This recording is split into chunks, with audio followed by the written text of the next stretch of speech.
Oke bro, kita lanjut dengan pertanyaan. Aku merasa seperti terlepas dari seks. Sekarang apa selanjutnya? Itu hanya perasaan. Itu terjadi pada hampir semua orang. Alasan sederhananya bukanlah karena dirimu telah menjadi terlepas, melainkan karena dirimu telah menjadi takut. Ada alasan biologis untuk rasa takut itu. Wanita mampu mencapai orgasme berkali-kali, sedangkan pria tidak. Secara seksual, pria sangat miskin dibandingkan dengan wanita. Tidak ada pria yang mampu memuaskan wanita manapun. Jika wanita dibiarkan bebas, dia akan membuat siapapun takut, karena dia akan membuat dirimu merasa sangat rendah diri. Dia mampu mencapai orgasme berkali-kali, dalam hitungan detik, dia bisa mencapai banyak orgasme, dan dirimu hanya bisa mencapai satu orgasme. Dengan satu orgasme, dirimu selesai. Dia bahkan belum memulai dan dirimu selesai, itu sangat memalukan. Karena rasa takut ini, pria telah menekan wanita di seluruh dunia. Bukan karena pria lebih kuat, sehingga dia menekan wanita, tidak, itu karena rasa takut. Pria telah menghancurkan kapasitas wanita untuk mencapai orgasme. Selama berabad-abad, pria telah memberitahu mereka bahwa orgasme hanya mungkin terjadi pada pria, bukan pada wanita. Pria telah mengajarkan wanita untuk sama sekali tidak bernyawa dalam hubungan seksual. Pria telah memberitahu wanita, mengondisikan mereka, menghipnotis mereka selama berabad-abad, agar percaya bahwa lebih seperti wanita, lebih anggun, untuk hanya diam, tidak bergerak. Prialah yang melakukan semua gerakan, mengambil semua inisiatif. Oleh karena itu pria yang bercinta, bukan wanita. Wanita hanya ada di sana, pasangan yang diam. Alasannya adalah rasa takut yang besar, karena jika wanita menjadi pasangan yang aktif, wanita akan mereduksi pria hingga hampir tidak ada. Jika wanita menjadi aktif, pria sangat takut. Bagaimana dia akan memuaskannya? Seluruh kejantanannya akan dipertaruhkan. Dia tidak akan mampu lagi menyombongkan diri bahwa dia adalah pria, sesuatu yang lebih tinggi, lebih unggul. Secara seksual dia tidak, secara seksual dia sangat inferior.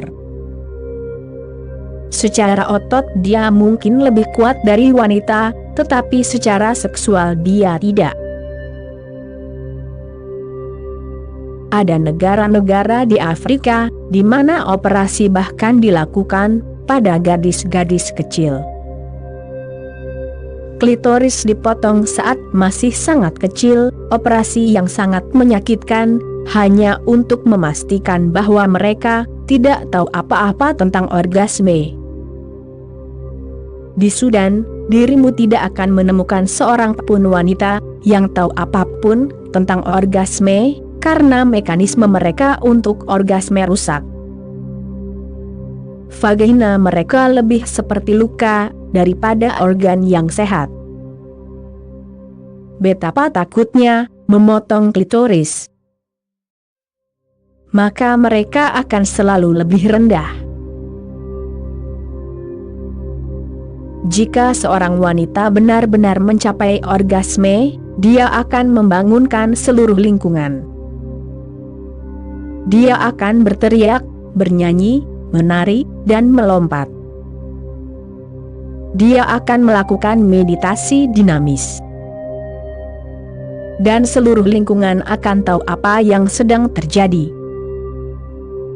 Karena takut pada wanita, pria telah menekan mereka dengan cara-cara yang halus, dan terkadang tidak begitu halus, seperti orang-orang Sudan ini. Di Afrika, banyak negara Muslim melakukannya, operasi pembedahan pada klitoris.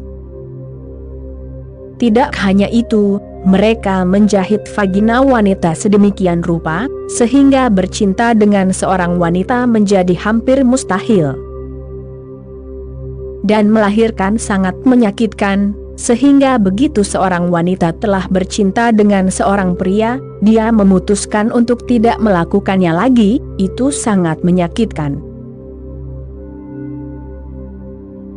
Begitu dia melahirkan seorang anak, dia memutuskan untuk tidak hamil lagi. Seluruh pengalaman itu seperti mimpi buruk. Dan ini telah dilakukan oleh pria, dan para pendeta berada di belakangnya. Jika seorang pria atau wanita tidak mencapai orgasme, maka dia tidak hidup, mereka mati. Mereka bernapas, mereka makan, mereka berjalan, tetapi itu bukanlah kehidupan. Mereka hanya tumbuh-tumbuhan. Seorang ilmuwan sedang melakukan percobaan pada spesies ikan tertentu. Pada spesies itu, ikan betina, setiap kali didekati oleh ikan jantan, mulai menjauh dengan cara yang sangat genit, memikat, mempesona, mengundang, tetapi mulai melarikan diri, tidak benar-benar melarikan diri, melainkan berpura-pura melarikan diri. Itu membuat si jantan bergairah, dia mulai mengejarnya. Semakin dia mengejarnya, semakin dia menjadi bergairah, gairahnya pun terangsang. Kemudian, tentu saja dengan cara yang sangat diplomatis, ikan betina mengizinkannya untuk bercinta. Seorang ilmuwan, Lawrence, melatih seekor ikan betina untuk melakukan hal yang sebaliknya. Setiap kali ikan betina itu bertemu dengan ikan jantan, ia akan mengambil inisiatif dan melompat ke arah ikan jantan. Dan Lawrence terkejut, setiap kali hal ini dilakukan, ikan jantan menjadi sangat takut, ikan jantan tidak bisa mempercayai matanya sendiri, apa yang sedang terjadi. Dan ikan jantan tidak bisa bercinta, tiba-tiba menjadi tidak berdaya. Mekanismenya bekerja dengan cara tertentu, ikan betina harus menggoda, tetapi tidak tersedia, bukan tidak tersedia sama sekali, karena hal itu akan menghancurkan seluruh permainan, hanya berpura-pura tidak tersedia. Hal itu membangkitkan energi jantan. Hal itu membuat jantan semakin tertarik, terobsesi. Ia berfungsi secara optimal. Dan ketika ia berfungsi secara optimal, ia bisa bercinta dengan mudah, karena pikiran jantan, baik pada pria maupun tikus, adalah sama. Pikiran jantan ingin menaklukkan. Dirimu berada dalam situasi yang sama dengan ikan jantan. Sekarang ikan betina melompat ke arahmu, membuatmu takut, dan dirimu mencoba menyembunyikan fakta itu, dalam istilah religius yang indah, pelepasan. Itu bukan pelepasan. Jika dirimu merasa itu adalah pelepasan, pergilah saja ke Himalaya selama 1 bulan, duduklah di sebuah gua, dan dirimu hanya akan memikirkan wanita dan hanya wanita.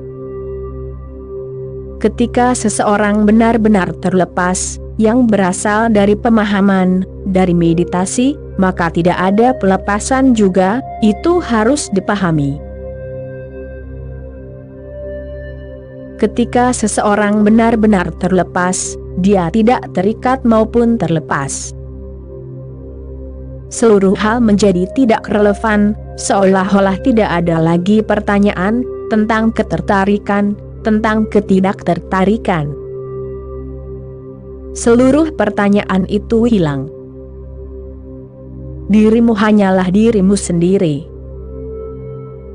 Dirimu tidak berpikir dalam hal wanita, wanita tidak berpikir dalam hal pria. Dengan berpikir, aku terikat, atau terlepas, berarti dirimu masih berpikir dalam hal wanita. Pelepasan sejati, yang muncul dari pemahaman, tidak memiliki referensi kepada yang lain. Dirimu hanyalah dirimu sendiri, sangat gembira, bahagia, begitu bahagia, sehingga dirimu tidak membutuhkan yang lain. Yang lain telah dilupakan sepenuhnya, yang lain tidak ada lagi. Seorang wanita akan lewat, dan dirimu tidak akan berpikir, apakah dia seorang pria atau wanita.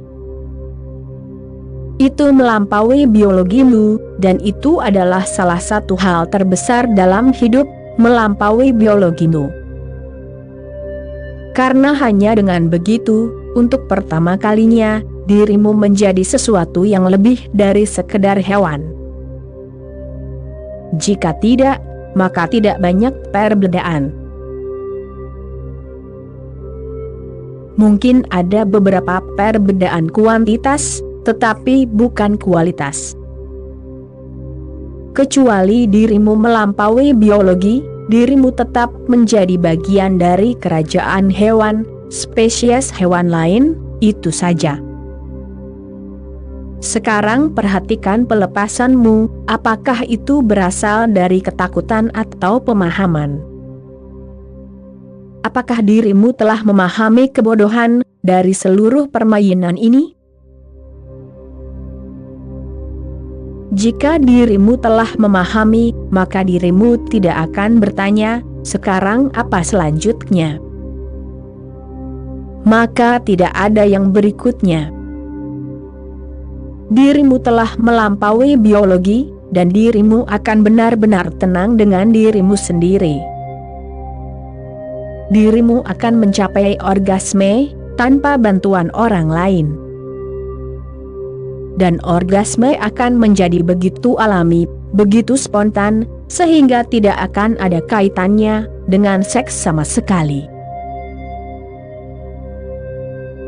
Seorang Buddha mencapai orgasme 24 jam sehari, karena ia bersuka cita pada setiap momen secara total, tidak ada yang lebih. Jika dirimu telah melampaui biologi, jika seks telah menghilang melalui pemahaman, ingat, bukan melalui semacam penindasan atau ketakutan, maka dirimu telah memasuki keilahian, dirimu telah menjadi ilahi. Oke bro, sekian dulu episode kali ini, kita sambung lagi nanti. Terima kasih bro.